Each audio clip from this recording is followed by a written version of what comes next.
Puji nama Tuhan, kita akan diberkati oleh kebenaran firman Tuhan. Dan mari kita siapkan hati kita.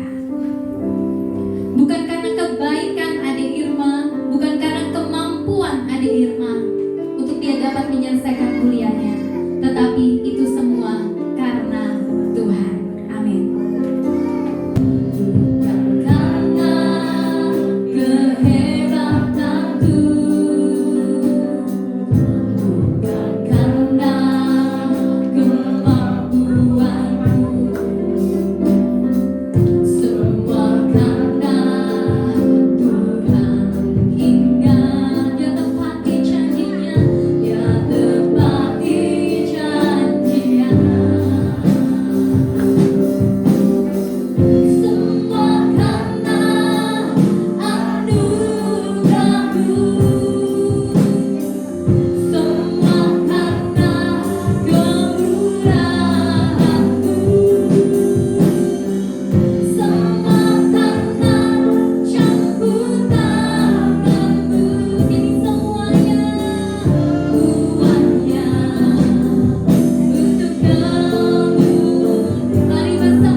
Bersama-sama mengucap syukur untuk semuanya itu yang telah menyatakan, terutama untuk keluarga anakmu Bapak Lukas Ibu Sogar, di mana pada bulan ini atau pada bulan kemarin sudah diwisuda putrinya, yaitu Irma Ibu Sogar, untuk meraih gelar sarjana ekonomi. Dan sebentar kami akan sambut firman-Mu. Tuhan memberkati hamba-Mu dan seluruh kami semuanya, terutama mereka yang berbahagia. Dalam nama Yesus kami sambut firman Tuhan. Haleluya. Amin. Amin. Silakan kembali. Ya, shalom Ibu Bapak. Shalom. Ya, pertama-tama tentu saya mengucapkan ya selamat kepada Bapak Lukas Ibu Sogar, keluarga Bapak Ibu ya, atas telah diwisudanya putri yang keempat ya, yang anak yang keempat. Oh, anak yang ketiga ya. Oh, anak yang keempat, betul, anak yang keempat ya. Anak yang keempat dari 5 bersaudara ya. Iya, dari 5 bersaudara. Jadi ini putri ketiga, betul, putri yang ketiga. Ya, selamat ya. Ini merupakan satu ya buah daripada iman yang telah dinyatakan ya, sama Tuhan. Dan yang berikutnya ya, saya ucapkan juga selamat datang untuk keluarga dan jemaat baik dari Destiny maupun dari beberapa gereja yang lain yang mungkin saya ya saya tidak tahu ya. Ya selamat datang di GB Bukit Sion ya, mungkin baru ada yang baru dengar dan baru lihat karena tempat ini dan baru bersama dengan kami ya.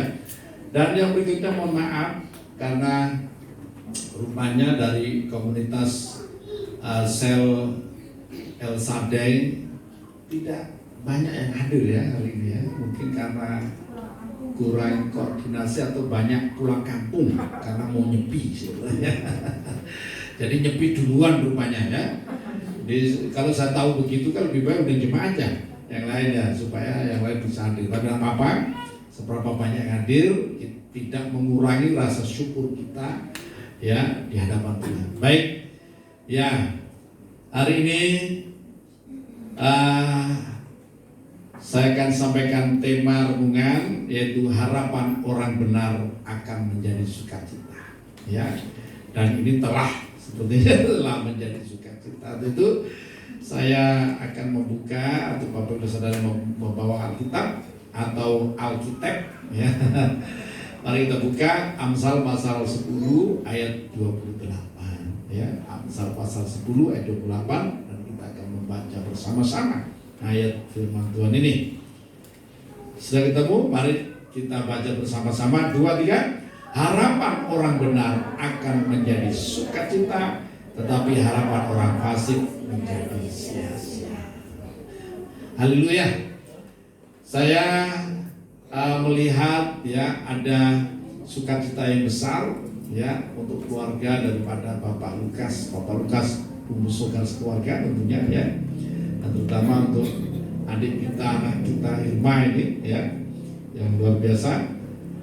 Ini pada 2 tahun ini, pada 2 tahun atau tahun kemarin ya, yang ya tahun kemarin itu si Irin ya, Irin mana Irin? Oh ada, kenapa ada dulu di depan? Ya, ya Irin yang diwisuda kakak daripada Irma ya, dan tahun ini Irma ya, dan harapan saya kalau bisa ambil S2 ya. Nah kalau S1 sudah bisa sampai selesai dan luar biasa ditempuh dalam 3,5 semester ya, dan kelulusannya luar biasa kumlot ya. Tepuk tangan ya, luar biasa ini. Nah, ini menjadi sukacita tersendiri buat saya, sebab saya sebagai gembala punya doa dan harapan dan visi misi untuk membawa setiap anak-anak muda ya untuk dapat meraih apa yang menjadi janji Tuhan dalam hidupnya dan menjadi cita-citanya ya. Dan saya dorong mereka semuanya untuk sekolah, kuliah ya. Ya. Sampai nanti semuanya bisa diwisuda ya. Itu doa harapan saya ya, dan semangat saya yang selalu saya sampaikan kepada anak-anak muda ya, mulai dari sekolah minggu, remaja, anak muda yang tak sempat kuliah nggak apa-apa ya, berprestasi di bidangnya ya, jangan pernah menyerah sebab kita dipanggil untuk ya menerima berkat, dan kita dituntut dari mujizat kepada mujizat yang lebih besar, dari kasih karunia kepada kasih karunia. Itu memang janji Tuhan untuk kehidupan kita semuanya, Saudara. Nah, Amsal pasal 10 ayat 28, harapan orang benar akan menjadi sukacita. Dan hari ini saya sudah melihat sudah dibuktikan ya, sudah menerima sukacita, dan nanti akan terus berlanjut dari sukacita yang sekarang naik dari sukacita berikutnya, naik lagi dari sukacita yang berikutnya. Ya. Nah, siapakah orang benar ini? Saudara, ini. Yang pertama, orang benar adalah orang yang percaya kepada Tuhan Yesus. Ya, ini berita baiknya. Sekalipun kadang-kadang ada orang yang percaya Tuhan Yesus, orang Kristen, hidupnya ngaco, tapi sebenarnya dia ini orang benar. orang benar tapi belum hidup dalam kebenaran gitu ya. Tapi ini berita baiknya, orang benar adalah orang-orang yang percaya kepada Tuhan Yesus. Sebab dalam Roma pasal yang ketiga ayat 23 dan 24 ya, Roma pasal 3 ayat 23-24, semua orang telah berbuat dosa dan telah kehilangan kemuliaan Allah. Ayat 24-nya kita baca bersama-sama. 23, dan oleh kasih karunia telah dibenarkan dengan cuma-cuma karena penebusan dalam Kristus Yesus. Di dalam Kristus Yesus kita sudah dibenarkan. Dan ya, makanya saya sebagai gembala mengingatkan ini dan mendorong setiap orang-orang Kristen untuk memiliki pikiran ya, juga kehidupan yang benar supaya sesuai dengan identitasnya, begitu saja. Identitasnya saya dan saudara di dalam Kristus adalah orang-orang benar. Sekasihan Tuhan, ya. Kemudian siapakah orang benar? Seperti yang sudah saya singgung tadi, adalah orang yang berpikir dan bertindak ya berdasarkan hukum dan janji Tuhan. Itu orang benar. Ya.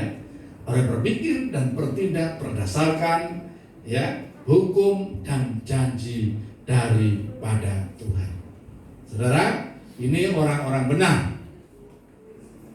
Saudara, nah kemungkinan ini ada juga orang-orang yang di luar kita, yang menjalankan hidup benar, takut akan Tuhan. Tapi kita ini yang sudah di dalam Tuhan, yang sudah mengenal hukum Tuhan, harusnya bisa hidup lebih benar. Kenapa? Kita ini sudah mengenal hukum-hukum Tuhan.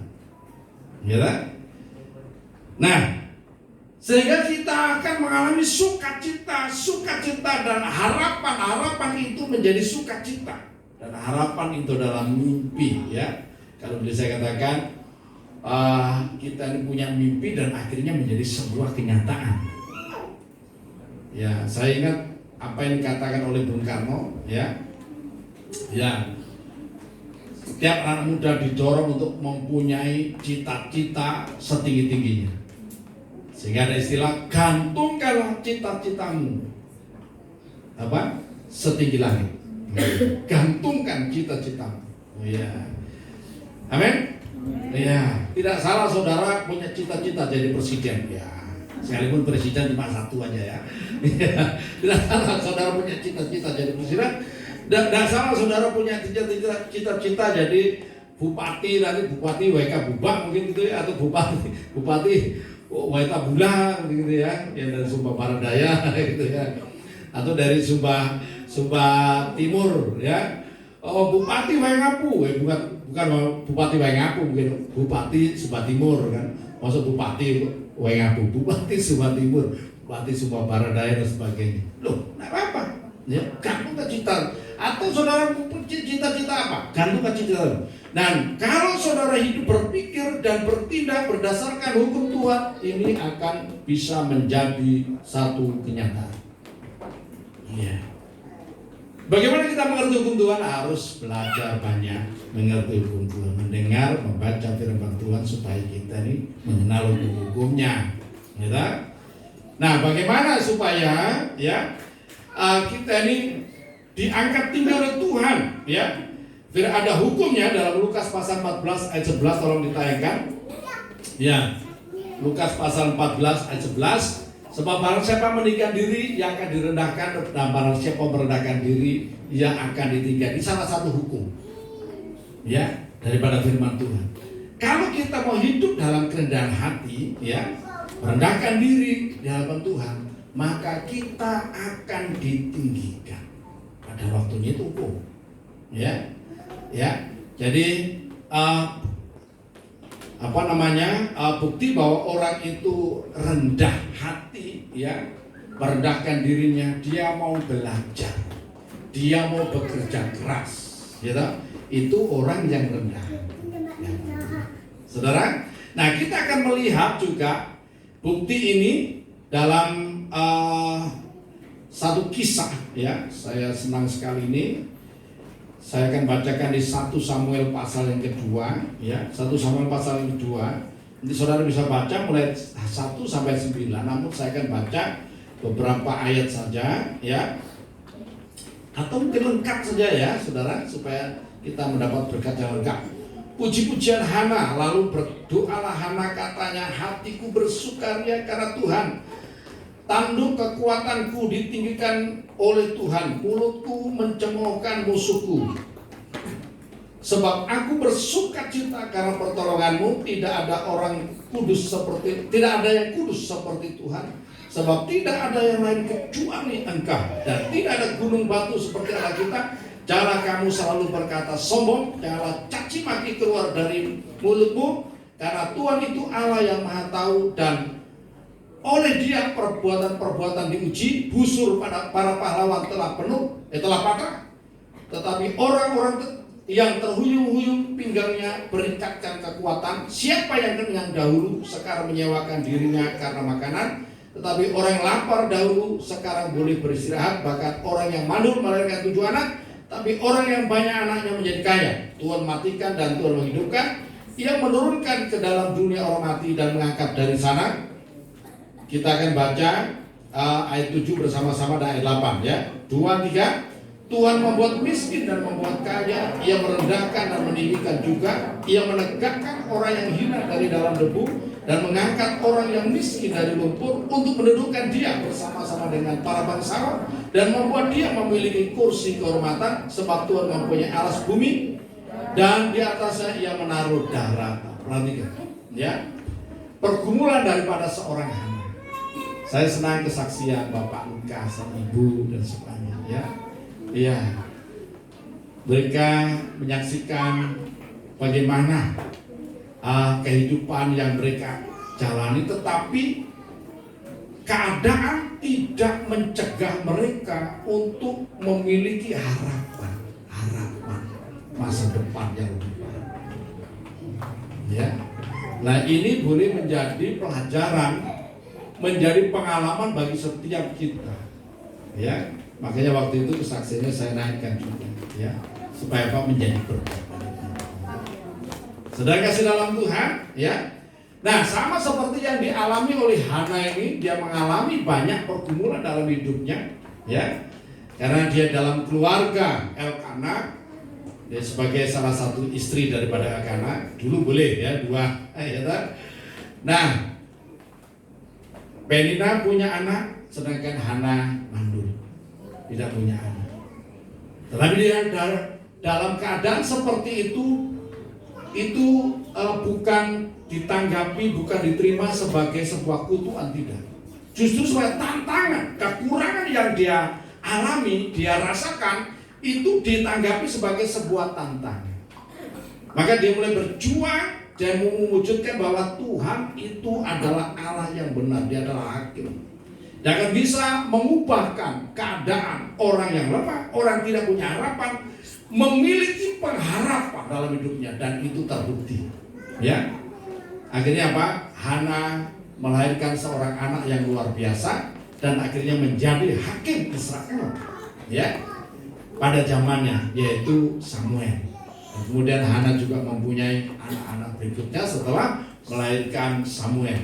So kasih dalam Tuhan. Nah, inilah sikap ya, inilah orang benar ya, saudara kasih Tuhan, yang pada akhirnya orang benar itu bersukacita ya, karena apa? Harapannya, mimpinya menjadi kenyataan ya. Nah, sekarang saudara, bagaimana supaya harapan dan mimpi-mimpi kita sebagai orang benar itu menjadi kenyataan? Saudara, yang pertama yang harus kita lakukan yaitu kita harus membangun ya kepercayaan kita kepada semua janji Tuhan. Ya, kita harus membangun kepercayaan kita kepada setiap janji Tuhan. Haleluya. Ya. Nah, seperti yang sudah saya sampaikan tadi, bahwa kita ini telah menerima janji-janji Tuhan yang luar biasa untuk kehidupan kita. Ya. Di dalam Kejadian pasal 12 ya, ayat 1 sampai ayat berikutnya ya. Ada janji Tuhan untuk kita semuanya yang ada di dalam Kristus, ya. Kejadian pasal 12, saya akan baca mulai 1 sampai ayat yang ketiga. Berfirmanlah Tuhan kepada Abram, pergilah dari negerimu dan dari sanak saudaramu dan dari rumah bapamu ini ke negeri yang akan kutunjukkan kepadamu. Aku akan membuat engkau menjadi bangsa yang besar. Coba perhatikan, ini janji Tuhan, ya. Aku akan membuat engkau menjadi bangsa yang besar dan memberkati engkau serta membuat namamu masyhur, dan engkau akan menjadi berkat. Aku akan memberkati orang-orang yang memberkati engkau dan mengutuk orang-orang yang mengutuk engkau, dan olehmu semua kaum di muka bumi akan mendapat berkat. Perhatikan, saudara ya. Ini bagian kita, orang-orang yang ada di dalam Kristus Yesus. Kita ini memiliki janji berkat yang Tuhan berikan kepada Abram pada waktu itu, kemudian menjadi Abram, ya, Bapa semua orang. Saudara, janji ini bukan hanya milik Abram atau bukan hanya milik orang tertentu, tidak, tetapi milik setiap kita yang percaya kepada Tuhan Yesus. Ada 7 janji itu, ya. Jadi aku akan membuat engkau menjadi bangsa yang besar. Bukan bangsa yang besar ini bukan anaknya saja yang banyak, jumlahnya yang banyak, bukan, saudara. Ya, tetapi orang-orang yang berkualitas, yang berpengaruh dan memberikan pengaruh yang baik bagi masyarakat. Ya. Nah, saudara, ini janji Tuhan. Kalau kita percaya akan janji Tuhan ini, maka saudara, kita akan melangkah, ya, melangkah untuk bagaimana bisa mewujudkan janji Tuhan ini dalam hidup kita, saudara. Mewujudkan janji Tuhan ini dalam hidup kita, sekalipun mungkin ketika kita melangkah, nah, situasi tidak mendukung. Situasi tidak mendukung, ya, baik situasi lingkungannya, ya toh, keuangannya, pekerjaan, keuangan dan sebagainya. Yang diperlukan apa di situ? Yang diperlukan iman terhadap janji Tuhan. Ini penting, saudara, ya. Nah, sebab sama seperti apa yang dituliskan oleh baik Nabi Habakuk, ya toh, dalam Habakuk pasal pertama itu, kemudian dituliskan ulang sama Rasul Paulus dalam Roma pasal yang pertama ayat yang ke 16, ya, Roma pasal pertama ayat 17 ya. Roma pasal pertama 17, ya. Sebab di dalamnya nyata kebenaran Allah yang bertolak dari iman dan memimpin kepada iman, seperti ada tertulis, orang benar akan hidup oleh iman. Nah, saudara, bagaimana bisa kita mewujudkan janji Allah ini dalam kehidupan kita? Kita harus berani melangkah dengan ini. Dan saya melihat luar biasa, ya, Bapak Lukas dan Ibu ini menjadi teladan bagi banyak orang yang percaya. Ya, tadi kita sudah dengar kesaksiannya. Di tengah-tengah rasanya situasi yang tidak mendukung, melangkah. Ya, Rasul Paulus juga menuliskan dalam 2 Korintus pasal 5 ayat 7, perjalananku bukan karena melihat tetapi karena percaya. Belum melihat bagaimana nanti biaya yang diperlukan, tapi puji nama Tuhan, ya. Irma juga begitu, dia punya satu keyakinan, aku akan kuliah di Undiknas sampai selesai. Tapi memang di tengah jalan pada waktu kuliah juga sempat bimbang, karena tadi juga mengalami persoalan-persoalan berkaitan dengan pembayaran, ya, OKT-nya dan sebagainya. Ya, bahkan tadi kita sudah dengar hampir keluar dari Undiknas karena itu. Tapi dia ingat kembali, ya, janjinya kepada Tuhan, doanya kepada Tuhan, ya, supaya Tuhan memberkati dia, memberikan kemampuan dia bisa menyelesaikan kuliahnya di Undiknas sampai selesai. Puji nama Tuhan, ya. Dan dia Bahkan dia berdoa, dia mau kuliahnya tidak berlarut-larut gitu ya. Cukup 3,5 tahun. Ini sesuatu yang luar biasa juga. 3,5 tahun. Ya. Ini ada anak kita di kuliah bertahun-tahun belum selesai. Ya, saya doakan ini biar jadi teladan juga ini ya. Udah semangat, saudara, supaya cepat selesai dan diwisuda. Ya. Nah, saudara Tuhan, jadi pentingnya iman kita ini melangkah dengan iman sekalipun kita tidak tahu belum melihat. Bahkan Bapak waktu itu juga ya sampai sempat kerja di di proyek waktu itu ya, kerja di proyek. Dan seusia Bapak juga sudah rasanya agak pergumulan juga itu ya. Tapi demi mewujudkan harapan melangkah. Ya. Dan puji nama Tuhan akhirnya apa? Tuhan turut bekerja dalam semuanya itu. Tidak selamanya kerja di proyek. Ya. Akhirnya sekarang jadi pedagang, ya. Pedagang yang luar biasa juga, ya. Dagang bawang merah, bawang putih, ya. Jadi itu ada ceritanya itu. Kalau di Jawa itu ada cerita bawang merah, bawang putih. Ya. Tuhan ya. Nah, sekarang bisa lebih bersukacita.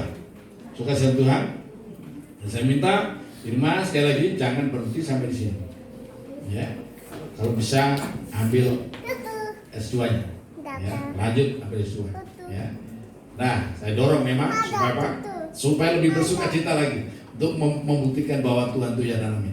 Nah, kita bisa belajar dalam hal ini kepada Abraham juga.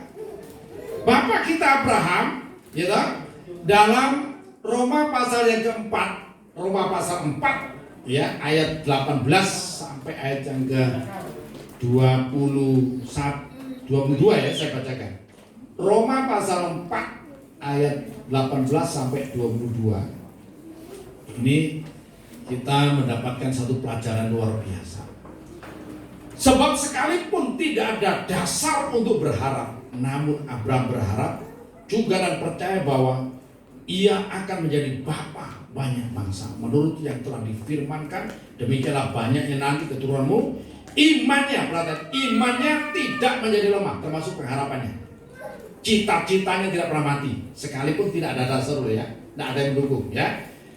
Imannya tidak menjadi lemah walaupun ia mengetahui bahwa tubuhnya sudah sangat lemah karena usianya telah kira-kira 100 tahun dan bahwa rahim Sarah telah tertutup.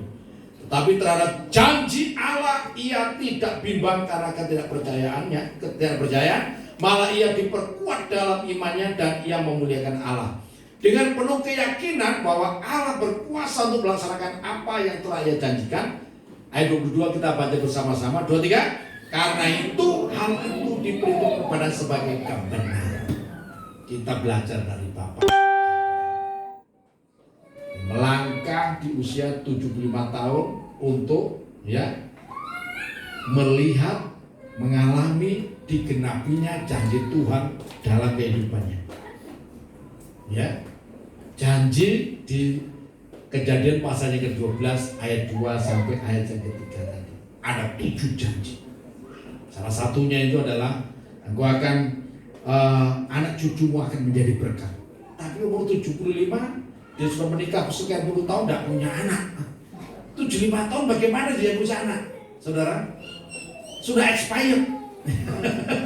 Ya, Sarah waktu itu udah umur 65. Ya, waktu berangkat untuk ya mempercayai janji Tuhan, untuk melangkah mempercayai janji Tuhan. Tapi akhirnya apa?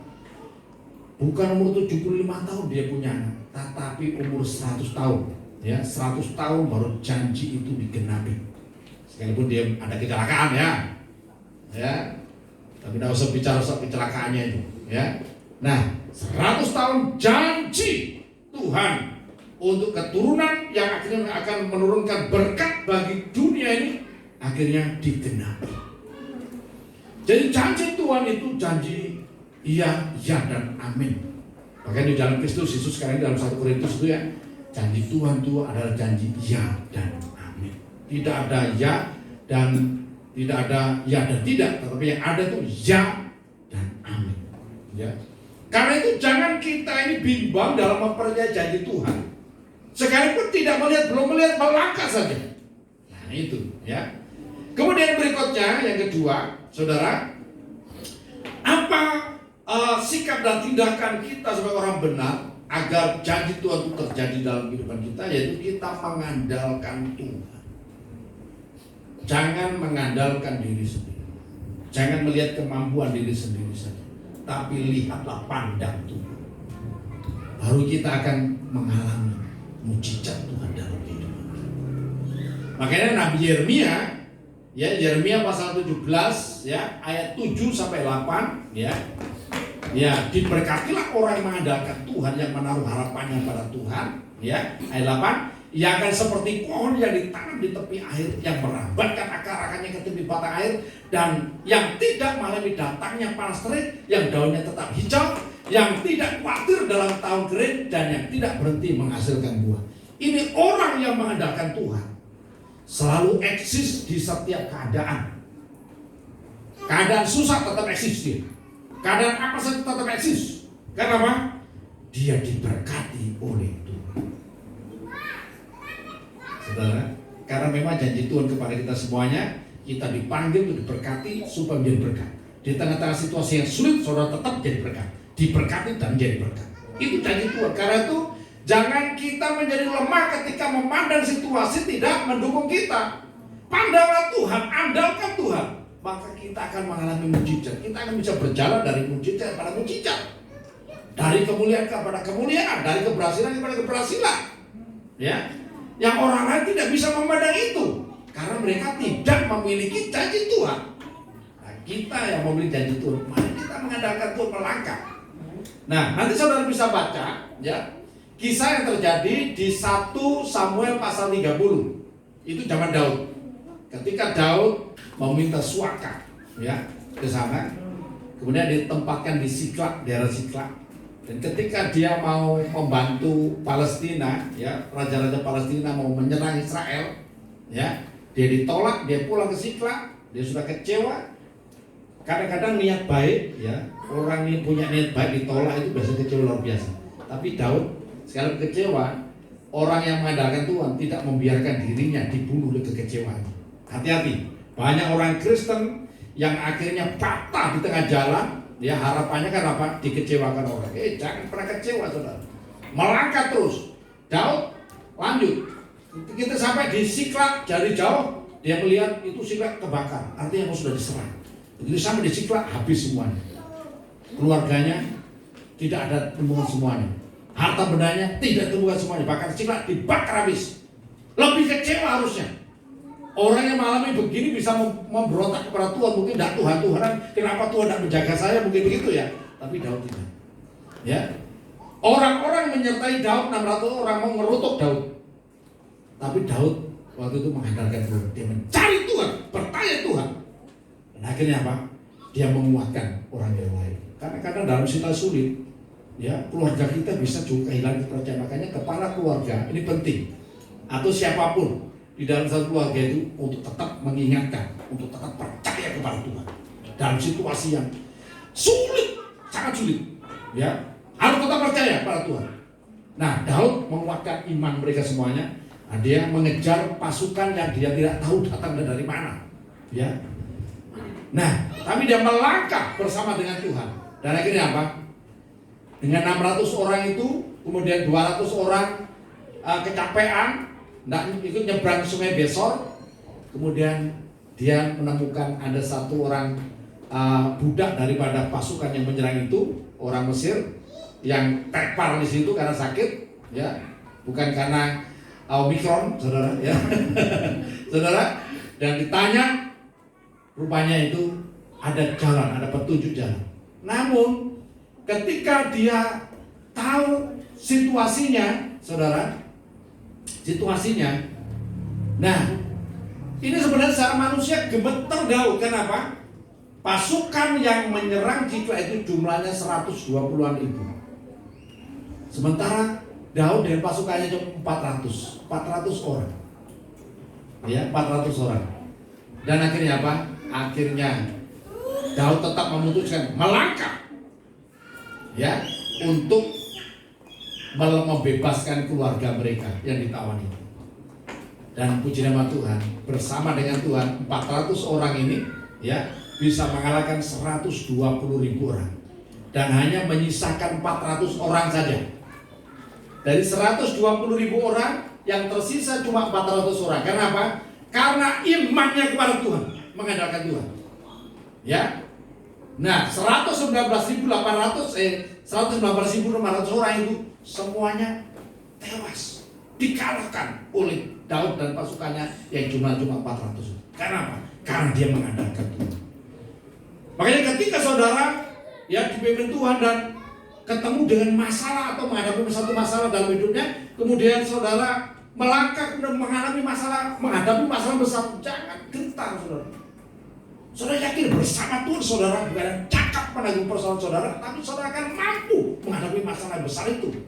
Ada begitu banyak orang yang ketika dia berdoa pada Tuhan, tapi faktanya, mengerikan masalah di depan saya ini ya, tidak sanggup aku, apalagi bayar puluhan jutaan, ya tidak sanggup. Tapi kalau saya mengandalkan Tuhan, melangkah saja sekalipun belum melihat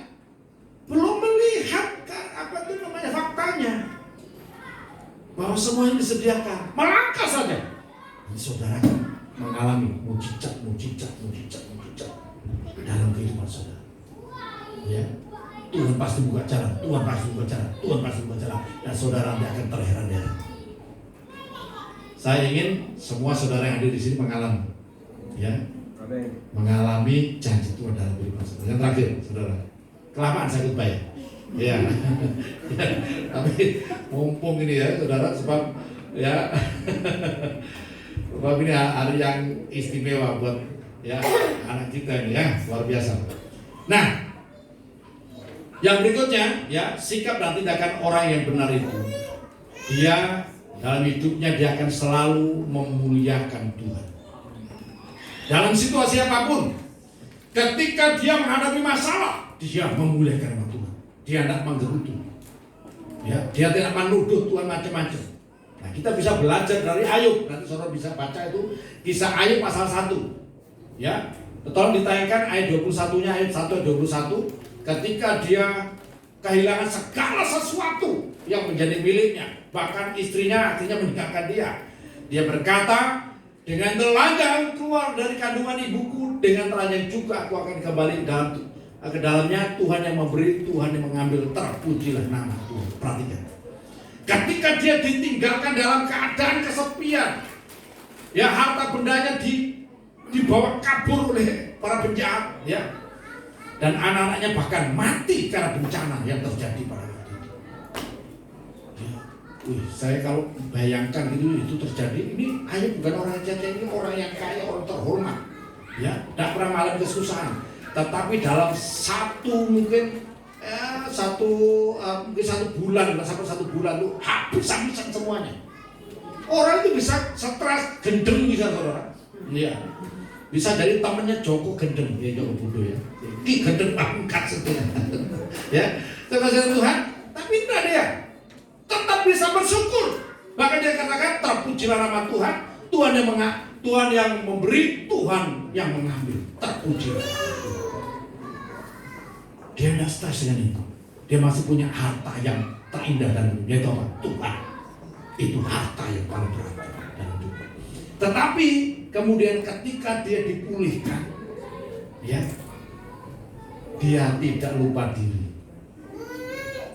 Ketika harapan itu menjadi kenyataan, dia tidak lupa daratan. Ya, ketika dia menjadi orang yang sukses diberkati, dia tidak lupa daratan, saudara. Dan tidak membuang istrinya yang telah mengecewakan dia sebelumnya. Kenapa? Ketika dia lagi susah, istrinya itu kan harusnya karena sudah sumpah di gereja, waktu itu belum ada sumpah di gereja. Ya, aku akan setia baik dalam keadaan susah maupun senang. Waktu senang, waduh, Mas Ayub, beli Ayub, apa semuanya lah ya. Tapi waktu susah, tinggalkan deh Ayub, putu ya lamu lah, pergilah biar aku kawin lagi, matilah biar aku kawin lagi, mungkin begitu. Ya, tapi tidak ada yang di sini istri begitu ya. Semua setia ya, amin. Ketika istrinya suaminya susah setia, ya. Ketika suaminya senang setia, gitu ya. Nah, sahabat Tuhan, dan Ayub tidak ingat itu. Ketika dia dipulihkan 2 kali lipat loh hartanya, ya keadaannya dipulihkan 2 kali lipat. Saudara, dia cari lagi istrinya. Ya. Dia tidak katakan, oh kamu dulu tidak setia kepada saya. Oh banyak yang lainnya lebih cantik, ya. Tidak begitu. Dia cari lagi istrinya, ya, yang sudah pulang lah. Aku udah dipulihkan, ya. Akhirnya sayang lagi itu istrinya Ayub. Karena apa? Dia mau begitu, ya. Kalau dia duitnya banyak, sayang lagi. Akhirnya Ayub tetap jatuh cinta luar biasa, sekonyong koder kepada istrinya, dan terbukti anaknya 10 lagi, saudara. Berarti ibu Ayub itu pernah melahirkan 20 anak loh. Karena yang pertama tuh 10 mati semua. Kemudian dipulihkan Tuhan, dikasih anak lagi 10. Kita tahu ada 7 anak laki-laki dan 3 anak perempuan. Tahu nama 3 anak perempuannya Ayub? Yemimah, Kesia, Yemimah, Keren Hapu. Ya, ada sih namanya Keren Hapu. Kalau dipanggil Hapu, nah, Keren ya gitu namanya. Keren Hapu ya.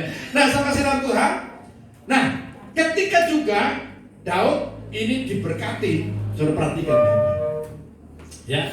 Ketika dia bisa mengalahkan pasukan yang besar, masalahnya bisa diatasi dan dia bisa mengembalikan lagi keluarganya.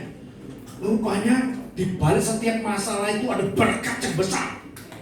Karena itu jangan saudara gentar menghadapi masalah. Ingat, di balik setiap masalah saudara ada berkat yang besar, baik rohani maupun jasmani. Dan biasanya di balik berkat itu ada ujian-ujian. Hati-hati ya. Biasanya setelah diberkati orang bisa bertengkar. Keluarga sebelum diberkati rukun-rukun. Setelah dapat duitnya banyak bertengkar. Ya, ada loh model-model begitu. Ya. Ada juga sebelum diberkati setia ibadah, pelayan itu setia, tapi setelah diberkati datang ke gereja hanya Senin Kemis. Nah, itu kan Senin Kemis kan bagus saudara. Artinya itu kadang ingat kadang enggak. Sebagainya. Kenapa ada gereja? Aduh sibuk Pak, banyak kerjaan dan sebagainya macam-macam. Nanti kalau sudah diketul sama Tuhan, balik lagi kayak dulu lagi lah, baru ingat lagi. Jangan gitu saudara. Nah, ketika saudara diberkati tetap setia. Daud itu ketika diberkati luar biasa, dia tetap komitnya untuk memuliakan Tuhan. Dia ingat hidup ini untuk memuliakan Tuhan. Ya, dia bagi-bagi itu sebagian persembahan. Ingat juga perpuluhan untuk Tuhan, kembalikan. Amin. Iya, ingat juga ada gereja butuh apa, pelayan butuh apa. Nah, saudara bisa dipakai Tuhan. Karena untuk itulah kita diberkati oleh Tuhan untuk memuliakan nama Tuhan. Ya, nah karena itu saudara berbahagialah saudara hidup sebagai orang benar. Ya, saudara sekarang dalam Tuhan Yesus sudah dibenarkan sebagai orang benar, dan mari kita hidup sebagai orang benar. Supaya apa? Supaya saudara ini, harapan saudara ini bisa terwujud dan menjadi sukacita di hari-hari yang akan datang. Saudara jangan hanya seperti orang yang orang buta ngamen di perempatan jalan sambil bawa kecek-kecek, saudara nyanyi. Burung nuri katanya terbang tinggi, katanya hingga di pohon, katanya, semua katanya. Saudara? Nah, setelah ada orang yang dekati dia, beli, kan ini, kamu kan merusak lagunya orang. Lagu bagus-bagus kamu kata dinyanyikan, ditambahi katanya semua. Iya, aku tidak pernah lihat burung nuri, ya. Juga berapa lagi burung nuri hingga di pohon, itu hanya katanya. Nah, ada begitu banyak orang Kristen, oh katanya hidup jadi orang Kristen berkati Tuhan, katanya. Ya. Oh hidup dengan Tuhan itu luar biasa, bisa sukses sebenarnya, katanya. Tapi hidupmu begini-begini saja sampai ayam tumbuh gigi tidak berubah. Loh, saudara, saudara berubah, mengalami janji Tuhan untuk kali saudara, ya berjalan sebagai orang. Ya, berjalan sebagai orang. Ya, kiranya pengalaman ya yang dialami oleh keluarga Bapak Lukas Mosogar boleh memberkati saudara. Saya harapkan saudara tahun-tahun mendatang saya dengar, ini ada yang sukses begini, berhasil begini. Karena apa? Bukan karena kekuatan kita, bukan kemuliaan kita, tapi untuk kemuliaan nama Tuhan. Diberkati saudara mendengar firman Tuhan dan menjadi pelakunya. Tepuk tangan untuk Tuhan Yesus ya.